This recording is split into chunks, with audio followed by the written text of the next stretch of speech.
By the middle of April 1945, the war in Europe was entering its final act.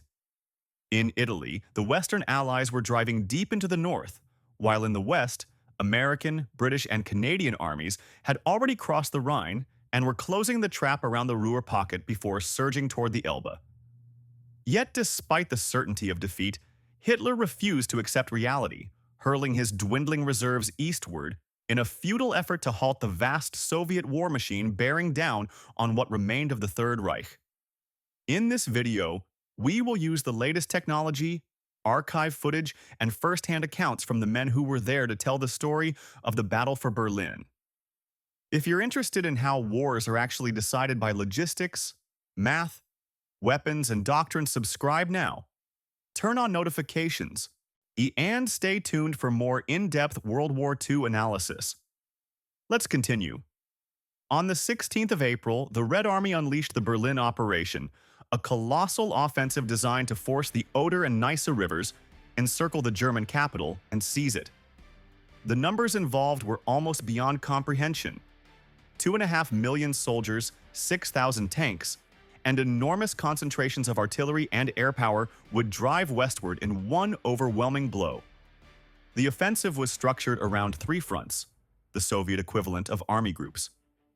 The two most critical were the 1st Belarusian Front, commanded by Marshal Georgy Zhukov, and the 1st Ukrainian Front, led by Marshal Ivan Konev. Over the coming weeks, these two commanders would compete fiercely for the prestige of capturing Germany's greatest city, the prize that Stalin himself had designated as the ultimate symbol of victory over Nazi Germany. Facing them, the German defenders were in a dire state. Massively outnumbered and outgunned, they had no choice but to lean on the natural geography to shore up their fragile line. Dug in along the Oder-Neisse river barrier, they could still field roughly 1 million men, though of wildly uneven quality, and with critically limited armor and artillery support. The decisive ground for both sides lay at the very heart of those German defenses, roughly 60 kilometers east of Berlin, at the Seelow Heights. Sitting directly in the path of Zhukov's 1st Belarusian Front, this position became the scene of 4 days of savage fighting that exacted a fearsome toll on the attackers, with an estimated 66,000 Soviet soldiers killed or wounded before the heights finally fell. But fall they did, and by the 21st of April the road to Berlin lay open, with Soviet armored columns racing to throw a ring of steel around the city. Further to the south, Marshal Konev's 1st Ukrainian Front had encountered considerably less resistance. His original orders called for a sweep south of Berlin. But when Zhukov's advance stalled at Seelow, Stalin redirected Konev to strike directly toward the city from the southeast.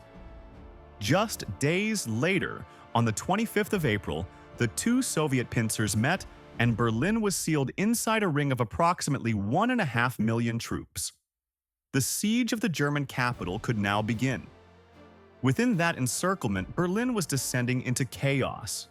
Swollen with refugees and devastated by years of relentless Allied bombing, the city was a hollow ruin of its former self. The era of triumphant military parades along the Unter den Linden and through the Brandenburg Gate was long gone. In their place, 2.5 million civilians, most of them living a subterranean existence in cellars and subway tunnels, now found themselves trapped in a city running desperately short of food, water, and medical supplies, all while enduring a ceaseless Soviet artillery bombardment. With what remained of the Nazi leadership consumed by the frantic preparation of improvised defenses, ordinary Berliners were largely abandoned to their fate. The city had been hastily carved into a series of defensive zones, with the Z, or Central Zone, forming the innermost ring around the government district. On paper, these defenses looked formidable, but in reality most were desperate. Last-minute improvisations intended to buy time rather than hold ground, and they rarely succeeded even at that. Overturned trams packed with debris and hastily dug anti-tank ditches proved little more than a brief inconvenience to the overwhelming forces closing in. The troops manning these barriers were, in many cases, no real match for the enemy either. The garrison consisted largely of elderly men and teenage boys, stiffened by a handful of genuinely capable veteran formations, though even these were typically far below strength and utterly exhausted after months of continuous combat. Yet Berlin itself remained a daunting objective, even for an army with such crushing numerical superiority. Consider the terrain.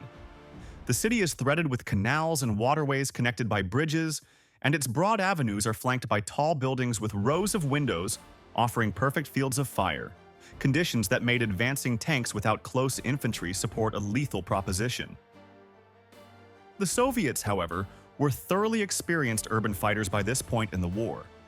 Their go-to method for cracking stubborn defensive positions was built around raw firepower.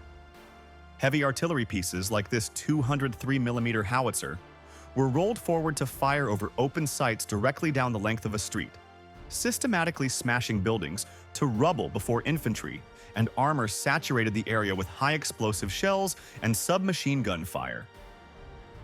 Block by block and building by building, the Red Army ground its way toward the Z-Zone.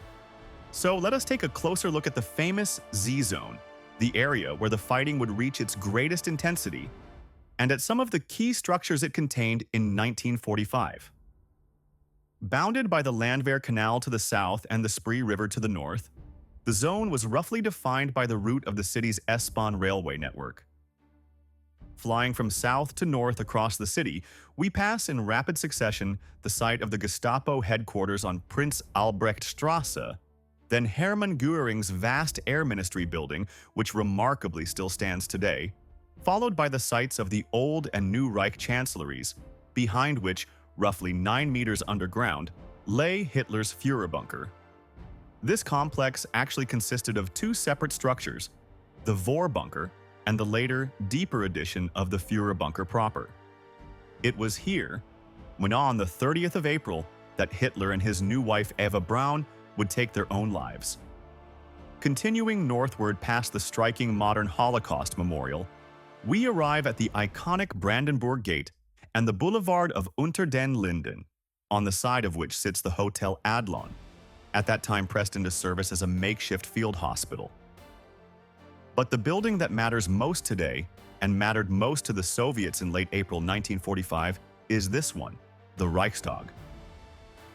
This imposing structure, despite having stood unused as a parliament since the infamous fire of 1933, had been transformed by Soviet propaganda into a potent political symbol, declared the heart of the fascist state. For Stalin, planting the Soviet banner on the roof of the Reichstag was therefore an act of supreme political importance, in the definitive sign of victory over Nazi Germany. The key to taking the Reichstag was the square, then known as the Königsplatz. Today, the area bears no resemblance to what it looked like in 1945. With the modern Chancellery building on the left and the renamed Platz der Republik in the center, it is a popular destination for tourists. It takes real effort to imagine the ferocious battle that raged across this ground in the final days of the Reich. In this photograph from the 1930s, we can see the old Königsplatz, or King's Square, with the Reichstag on the right, the diplomatic quarter, and the former Interior Ministry. By 1945, of course, the scene was far less tranquil, and years of sustained bombing had reduced much of it to ruins. But to truly grasp the fighting around the Reichstag, we need to understand the ground over which it was fought. So let us move forward to this aerial photograph taken in April 1945. The Interior Ministry, widely known as Himmler's house, is on the left, and slightly closer to us stands the site of the Kroll Opera House. Both are heavily damaged, but both would play critical roles in the battle to come. The square itself looks completely different from peacetime.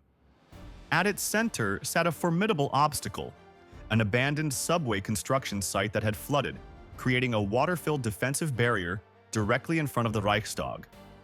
When we shift our view a little further north toward the bend in the Spree, we can also make out the ruins of the diplomatic quarter. The only building from that area still standing today is the Swiss Embassy, but in 1945 it was a complete city block. So and beyond it lay the two crossings that held the key to reaching the Reichstag, the Moltke Bridge and the Crown Prince Bridge. Turning now to a remarkably rare piece of aerial film and slowing it down, we can explore the actual battlefield as it appeared shortly after the fighting had ended. Traveling west to east over Berlin's central Tiergarten Park toward the Brandenburg Gate, with the camera angled to the left or northward outside the aircraft, we can identify the remnants of the Kroll Opera House in the foreground, with the shattered interior ministry visible behind it, overlooking the crucial Moltke Bridge beyond. On the far side of the Spree stands the shell of the huge Lehrter Bahnhof, one of the city's principal railway stations at the time. The remains of the diplomatic quarter can be seen to its right on the near bank of the river, including the Swiss embassy. Moving a little further east, in the foreground we see the flooded remnants of the subway excavations that formed that irregularly shaped water barrier, on the far side of which lies the open ground in front of the Reichstag, ground that was lined with trenches and would witness some of the most intense fighting of the entire battle. In the distance stands the Kronprinzenbrücke, spanning the Spree. And finally, the Reichstag itself comes into view, heavily damaged but unmistakable in the shot. As the aircraft continues its flight through the heart of the ruined city, we can turn our attention back to the northwest to pick up the story from the Soviet side. It was troops of the 3rd Shock Army, part of Zhukov's front, who first reached this area from the north on the 28th of April. The 151st Rifle Division took up positions along the banks of the Spree, and their immediate objective was clear: seize the Moltke Bridge. It was no small task. The Germans had mined the bridge and thrown up barricades across it, and they could pour fire down onto it from fortified positions within both the Interior Ministry and the diplomatic quarter. And so it was here, beneath a thick pall of smoke that hung over the entire city, that the first Soviet attempt to storm the bridge was made. It was thrown back under devastating fire and a sharp German counterattack. The Soviets suffered heavy losses in that opening assault, but characteristically, they were soon ready to try again. The second attack, spearheaded by Soviet armor including several massive IS-2 heavy tanks, are pushed forward onto the bridge. Moments later, enormous explosions tore through the column. According to SS soldier Willy Rogman, the lead tanks simply disintegrated on the bridge. But what had caused this destruction? Unknown to the attackers, the Moltke Bridge was being engaged by the most powerful fixed defenses in the entire area, located several miles away in the grounds of the Berlin Zoo. It was one of 3 colossal anti-aircraft flak towers that protected the city, and it had turned its guns on the bridge. Encased in meters of reinforced concrete and armed with 4 twin 128mm anti-aircraft guns on its roof, weapons originally designed to destroy 4-engine bombers at altitudes of 20,000 feet, the tower made short work of the far closer and far slower targets on the bridge. And now, during the lull between Soviet attacks, the Germans also attempted to demolish the bridge entirely, but the charges only partially detonated, and a narrow strip of roadway, just wide enough for a tank, still remained. The Soviets launched a third assault. This time, under the cover of concentrated artillery fire, Red Army tanks forced their way across and secured a foothold on the far bank. Soviet infantry then began the grim work of clearing the stubbornly held positions in the diplomatic quarter and interior ministry. By the evening of the 29th of April, both were largely in Soviet hands, and for the first time, the final objective was within reach. Let us pause the action for a moment to look more closely at the interior ministry. By this stage of the war, as we can see, it had been severely damaged, and the fight for these ruins was exceptionally brutal. It came down to room-by-room combat, and in fact the breakthrough here hinged on a single window. Soviet soldiers forced an entry into the building right here at this ground floor corner, and over the course of that evening thousands of Red Army troops passed through this very opening. By dawn on the following day, the building was secure, and the path to the Reichstag lay open. A remarkable episode occurred shortly afterward. A group of men, the remnants of the 9th Fallschirmjäger Division, emerged from the Lehrter railway station behind the Soviet positions and charged straight through the startled Red Army troops to rejoin the German defenders fighting around the Reichstag. What ultimately became of them is not recorded, but their fate was almost certainly a grim one. Yet the prospect of actually seizing the final objective was far from simple. Let us take a look. By the early hours of the 30th of April, the situation was roughly as follows. Soviet forces had crossed the Moltke Bridge here and now controlled most of the Interior Ministry and the diplomatic quarter. However, the Kroll Opera House and the edge of the Tiergarten Park both remained in German hands. Beyond the formidable water barrier that funneled the Soviet approach into a narrow corridor, lines of trenches and 3 powerful 88mm guns covered the front of the building, supported by numerous machine guns and firing positions built into the bricked-up and sandbagged windows of the Reichstag itself. Any Soviet assault would have to advance through a storm of fire before reaching the building. One of the men preparing for the inevitable assault was Vladimir Pereverzev, who wrote a letter to his wife on the eve of the attack from the ground floor of the Interior Ministry. "So far I am alive and healthy, only I am slightly drunk the whole time. But this is necessary to keep up your courage. I am just 500 meters from the Reichstag. We have already crossed the Spree, and in a few days the Fritzes and the Hanses will be kaput. You write that part of the kitchen ceiling collapsed, but that is nothing. A 6-story building collapsed on us, and we had to dig our boys out. This is how we live and beat the Germans." Inside the Reichstag, a garrison of approximately 300 men formed the core of the defense. Knowing that only death or captivity awaited them, most were prepared to fight to the bitter end. But that resolve was not universal among the German troops in the vicinity. Gunter Debski, a young conscript who had been assigned to a penal battalion after attempting to desert just weeks earlier, found himself posted beside the Reichstag on the 30th of April. Gunter Debski: "We got the order to defend the south side of the Reichstag. The Russians were not to take it. There was an SS unit inside the Reichstag, and we were to be on the southern side.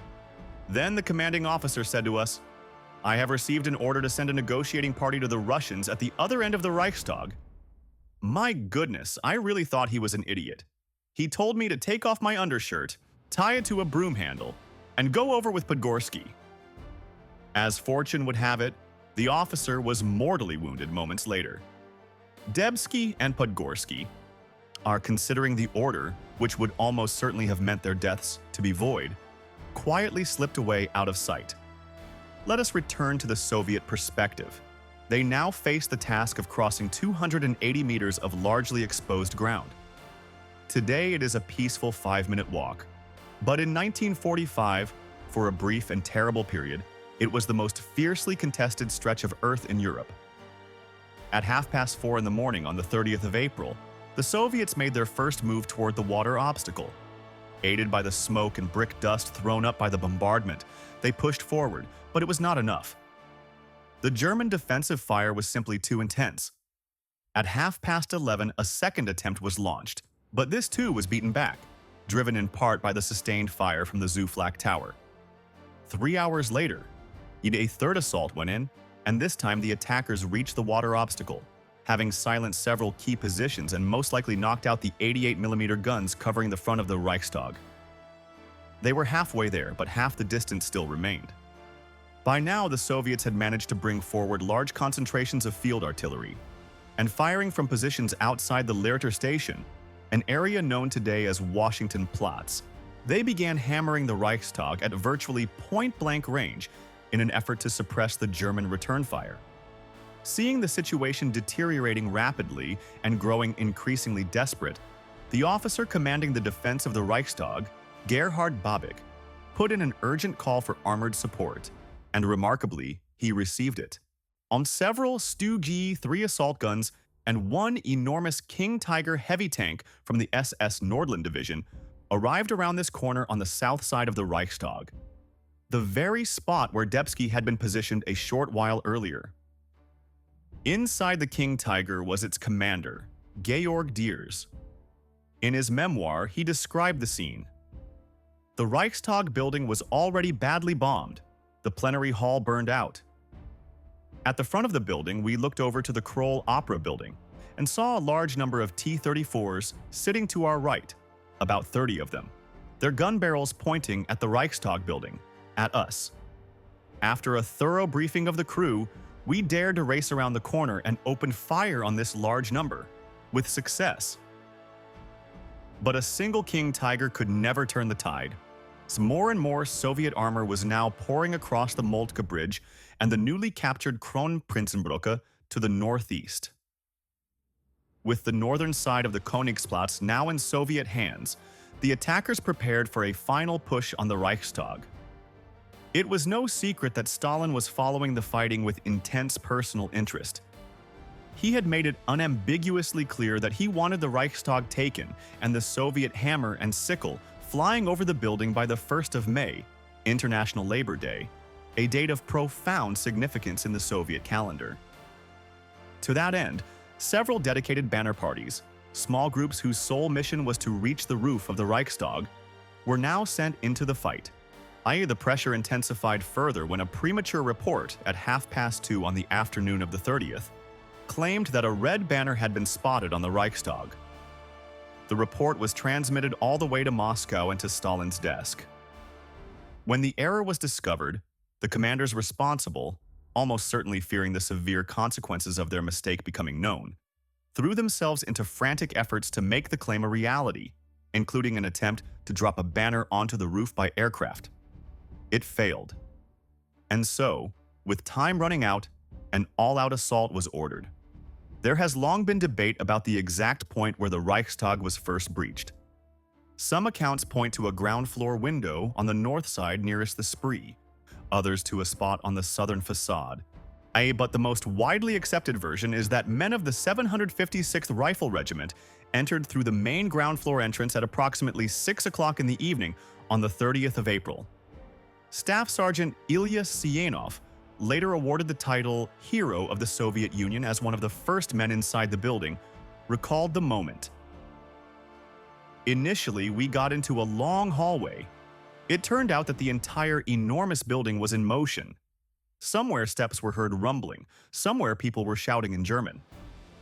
It was not immediately possible to take stock of the situation. One thing was clear, there were a lot of Germans in the building, and we would have to do some fighting. What Sienov did not have, but we do, is a detailed floor plan revealing just how complex the layout of the Reichstag truly was.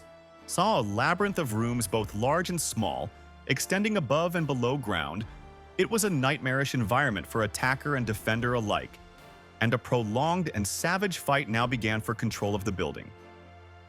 With long corridors, wide staircases, hundreds of individual rooms, and the building ablaze in multiple places, the battle inside the Reichstag descended into room-to-room and hand-to-hand fighting that went on for hours without respite. Gradually, the Soviets managed to drive a wedge through the German defenses by securing the ground floor, forcing some of the surviving defenders up to the higher levels and trapping others in the multi-story basement below. This split prompted both sides to call on their artillery once more, the Soviets shelling the upper floors, while the few remaining German guns targeted the ground floor. The fighting raged without pause throughout the entire evening of the 30th and deep into the night.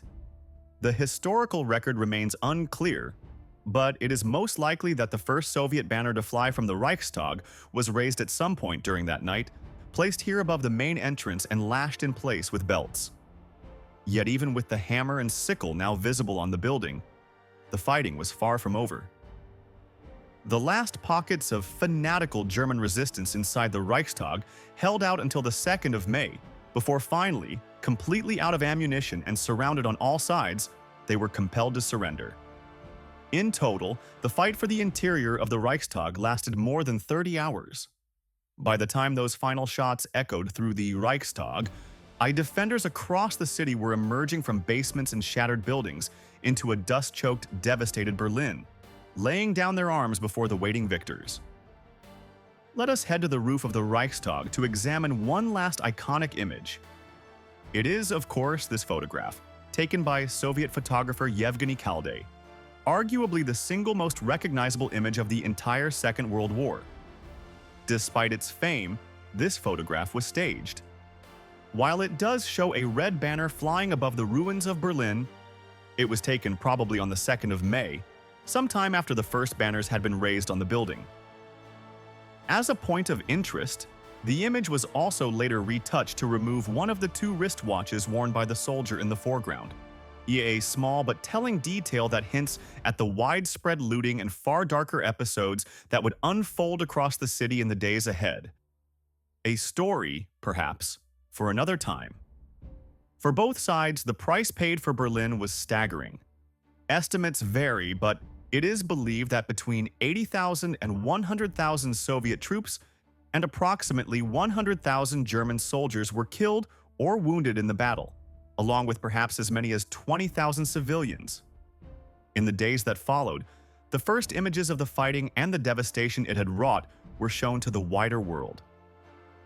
The Reichstag, still the center of attention, became a place of pilgrimage for Soviet soldiers serving in Berlin, many of whom marked their visit by chalking and carving their names into the walls of the building. That graffiti was still visible when the first Western journalists arrived in the city to document the battle that had finally brought an end to Nazi Germany. The story of Berlin, of course, does not end there. Within months, the city would once again find itself at the center of global attention, this time in the opening chapter of the Cold War, and it would remain so for the next 5 decades. Today, Berlin is a vastly different city, and the visible traces of the war that swept through it in 1945 are few and far between. But look beneath the surface of the modern buildings and glass towers, and small reminders can still be found. The battle-scarred griffin that once adorned the Moltke Bridge, the last fading traces of Soviet graffiti on the roof of the Reichstag, and of course the memorials, we honoring the many thousands who fell here in the closing days of the Second World War in Europe. That brings us to the end of this video. We hope you found it worthwhile. If you would like to support us in our mission to continue sharing stories like this with as wide an audience as possible, then please consider joining our growing Patreon community. Your support is hugely appreciated. That is all for this time. Thanks again, and we will see you soon.